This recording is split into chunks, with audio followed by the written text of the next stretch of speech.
शिवाश। महाराज जी, आपके चरणों में कोटि कोटि दंडवत प्रणाम। महाराज जी, आपकी अपार कृपा से ये ज्ञान हुआ, जब तक आपके पास भजन सिमरन की कमाई नहीं होगी तब तक इस संसार सागर से पार नहीं किया जा सकता। माया अपना प्रवाह जूट डालेगी। बहुत प्रयास करने के बाद भी नाम जब कुछ देर तक चलता है, फिर अचानक से छूट जाता है। महाराज जी, कृपया इन सूक्ष्म वासनाओं से कैसे मुक्ति पाएं? जैसे कि सरकारी काम करते हुए जब सरकारी कर्मचारी अपना काम ठीक से नहीं करते तो गुस्सा आ जाती है। वो गुस्सा ना चाहते हुए भी हमारा कितना अमूल्य समय नष्ट कर देता है और हम श्री जी के चरणों से दूर हो जाते हैं। देखो, गुस्सा नहीं करना ये हम नहीं कहते, गुस्सा का नाटक करना है। गुस्सा तो करना ही पड़ेगा, असलियत में नहीं होनी चाहिए। जगत एक नाटक मंच है, इस नाटक मंच पे गुस्सा करना है। बिना गुस्सा के आप अपने, जैसे जन है सेवा में, आप ऐसे बात करो कि आपने गलती की, आपको नहीं करना चाहिए। कुछ दिन बाद आपका उपहास होने लगेगा, नहीं, अवहेलना होने लगी। गलती की ना तुम, बस अगर अगली बार ये पुनरावृत्ति हुई ना तो आप समझ सकते हैं इतना ही काफी है। गुस्सा का नाटक करना है, और उस नाटक को अगर हम सत्य में, क्रोध में उतार देंगे तो दोष आ जाता है। और अगर हम उसे नाटक रूप में करें और वो कर्म भगवान को समर्पित कर दें तो भगवत प्राप्ति का हेतु हो जाएगा। जैसे गुरु को शिष्य के प्रति दोष दर्शन करने का अधिकार है और क्रोध करने का अधिकार है। अध्यापक को विद्यार्थी के प्रति है कि वो दोष दर्शन करे, डांट लगाए, निर्दोष करे। माता पिता को पुत्र के लिए और स्वामी को सेवक के लिए। स्वामी ही होता है अपने अपने पद पर बैठ करके अपने नीचे वालों को अपनी राष्ट्र सेवा, अपनी समाज सेवा के अनुकूल चलाना। तो वो कोई दोष नहीं है, उसमें दोष बुद्धि ना कीजिए, उसमें करना ही पड़ेगा। उसमें आपको क्रोध अंदर नहीं करना, पर क्रोध का नाटक करना बहुत जरूरी है। नाटक, क्रोध का नाटक करना बहुत जरूरी है। अगर नहीं करेंगे तो नहीं बनेगा। राम जी बैठ गए 3 दिन उपवास करके समुद्र के आगे हाथ जोड़ के, माना भला आदमी? नहीं माना ना।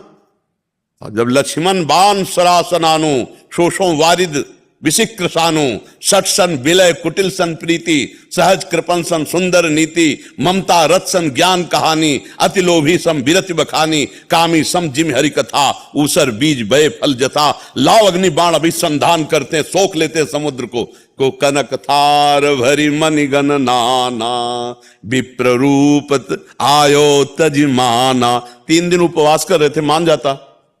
जब अग्नि बाण संधान कर लिया तो थाल में विविध प्रकार के रत्न भरकर ब्राह्मण रूप में आया कि प्रभु ब्राह्मणों पर अस्त्र नहीं चलाते।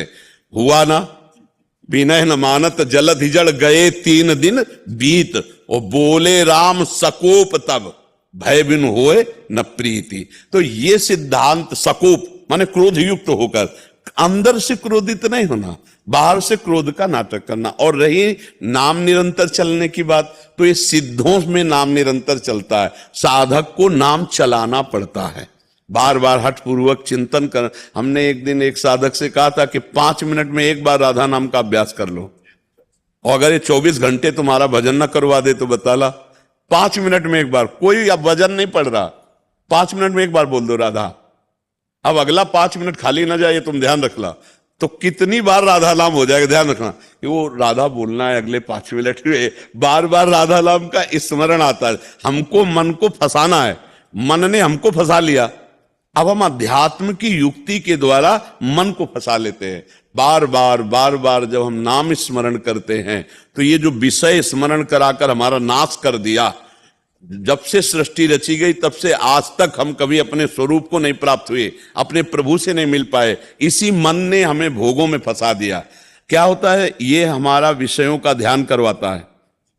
जब हम एकांत में बैठते हैं नाम जप करने तो भाग जाता है और गंदी बातें चिल्तर करवाता। पूर्व में भोगी हुई, सुनी हुई, या आगे भोगने की लालसा वाली, यही चिंतन कराता है, या रागात्मक या द्वेषात्मक, यही चिंतन कराता है।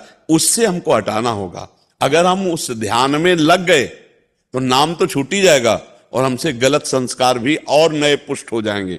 ध्यायतो विषयान पुंसां संगास तेषु उपजायते संगास संजायते कामा कामात् क्रोधो भी जाते, क्रोधात् भवति सम्मोहा, सम्मोहा स्मृति विभ्रमा, स्मृति भ्रंशात् बुद्धिनाशो, बुद्धिनाशात् प्रणश्यति। जब हम विषयों का ध्यान करते हैं तो विषय भोगने की इच्छा होती है, और जब विषय भोगने की इच्छा होती है तो वो क्रिया में बदल जाती है, और जब क्रिया हो जाती है तो हमारा सब कुछ छिन जाता है। अध्यात्म का हमारे अंदर वो सामर्थ्य नहीं रह जाती जो दिव्यता आनी चाहिए। तो जय बार हमारा मन विषयों में जाए, तय बार इसको हटाकर प्रभु में लगाना है।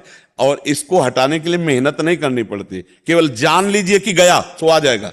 देख लेना आप, अरे ये तो गया सो आ जाएगा, राधा राधा राधा, बहुत चतुर है वो, राधा राधा 4 6 10, फिर भागेगा, फिर आपको लाना है। तो करत करत अभ्यास के जड़मत होत सुजान, रस्सी आवत जात ही सिल पर होत निशान। तो मन पे राधा नाम का निशान क्यों नहीं हो जाएगा?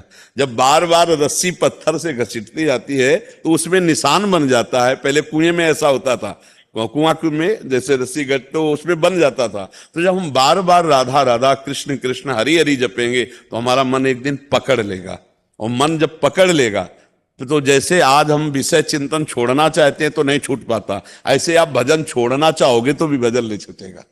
तो आप उसका अभ्यास कीजिए, प्रसन्न मन से रहिए। और जब आपको किसी सेवक पर क्रोध कर, जैसे हमें भी करना पड़ता है, अब हमारे जैसे सैकड़ों नौजवान सब साधक हैं, अब अगर हर समय में ऐसे थोड़ी बात करते हैं, नहीं, मतलब हमारे यहाँ सख्त शासन है, हाँ, कि आप हाल में किसी को देख नहीं सकते, जगह जगह सीसी कैमरे लगे, सब नौजवान साधक साधिका सब पूरा। तो ऐसे ऐसे छूट हो तो सब गंदगी ना फैल जाए। तो मिठास उतनी जितने में, अब ऐसा नहीं कि प्यार ना करते हो, सबको बेटा आज क्या पाने की इच्छा है, आज क्या बनना चाहिए, खवाना पियाना हंसाना खिलाना, ये भी है। और शासन भी कि अगर तुमने कहीं कोई गलत बात हमने सुनी तो बस फिर सख्त शासन। तब जब भय है तब बिनु भय होए ल प्रीति, ऐसे थोड़ी चले। अपना लड़का भला देख लो, 1 2 लड़का होता है काबू में रहता है, आप उसे को मोबाइल छोड़ दो, भला छोड़ के दिखा दे। और यहाँ सैकड़ों है साधु, केवल 4 5 के पास मोबाइल है जो सेवा में है, नहीं किसी के पास मोबाइल नहीं, किसी को टीवी ले, किसी का कोई मनोरंजन ले, जो भोजन बोलता है खाओ और भजन। तो क्रोध दिखाना पड़ता है, दहाड़ना पड़ता है, तो वो नाटक कर रहे हैं। और अंदर से पूछो तो सबके चरणों में प्रणाम करते हैं, सब में भगवान है, किसी से क्रोध नहीं है।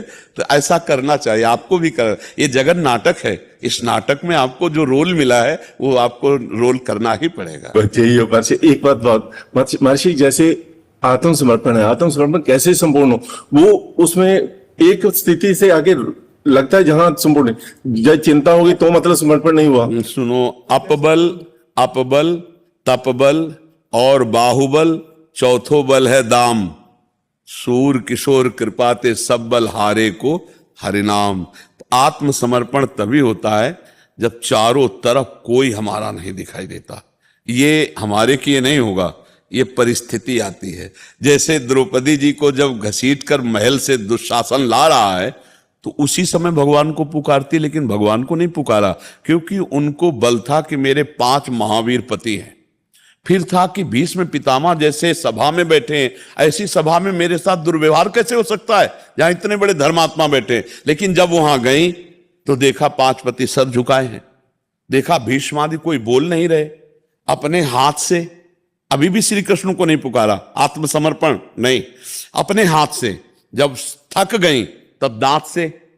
अब लगा कि दांत से भी झटके में फिर तो निर्वस्त्र हो जाएंगे, क्योंकि एक वस्त्रा थी, रजस्वला थी, तो बस दांत से छोड़ दिया। पूरा भरोसा, हे द्वारिका वासिन श्री कृष्ण, हे गोविंद। तो यही भगवान का वस्त्रावतार हो गया, अपार अंबार लग गया वस्त्र का, लेकिन बाजू से वस्त्र नहीं हट पाया।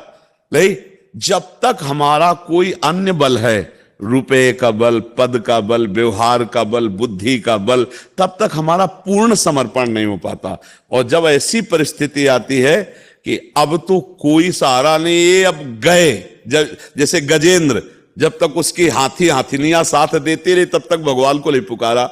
और जब घसीट के ग्राह ले गया अंदर, इतनी सूंड बची, अब लगा कि ऐसे हुए तो मरे, सोई पुकारा हरि। तो हम लोग देहाभिमानी हैं, कुछ ना कुछ पकड़े रहते हैं, कहीं विद्या का, कहीं धन का, कहीं पद का, कहीं कोई न कोई बल हमारा रहता है। और सुनेरी मैंने निर्बल के बलराम, निर्बल के बलराम। जब हम निर्बल हो जाएंगे तब हमारा आत्मसमर्पण हो। अब वैसे भी आत्मसमर्पण कोई बदमाश तब करता है जब एक को गोली काम नहीं करती। नहीं, जब अब ये लगा कि गोली खत्म और अब सीधे गोली आएगी जब ये होता चारों तरफ से घिर गए, अब भागने का रास्ता नहीं, अब कोई बस नहीं, ऐसे हो जाता है। हाँ, तो ये है संपूर्ण आत्मसमर्पण। तब जब हार गए, ना मन संभाल पा रहे, ना इंद्रियां संभाल पा रहे, तब अंदर ही अंदर ये अहंकार गलित होता रहता है और ये होता है प्रभु मैं हार गया हूं, अब आप संभाल लो, अब आप संभाल लो। तो वही जो अंदर आर्त भाव आता है, वहीं से शरणागति पुष्ट होती है, वो अंदर की होती है। सो महाराज जी आपके ऊपर तो कृपा है, क्योंकि सांसारिक सुखों के सानिध्य में रहते हुए भगवत शरणागति की प्रबल लालसा और अपने आंतरिक दोषों का बहुत सूक्ष्मता से निरीक्षण परीक्षण, ये भगवान की कृपा का ही फल है।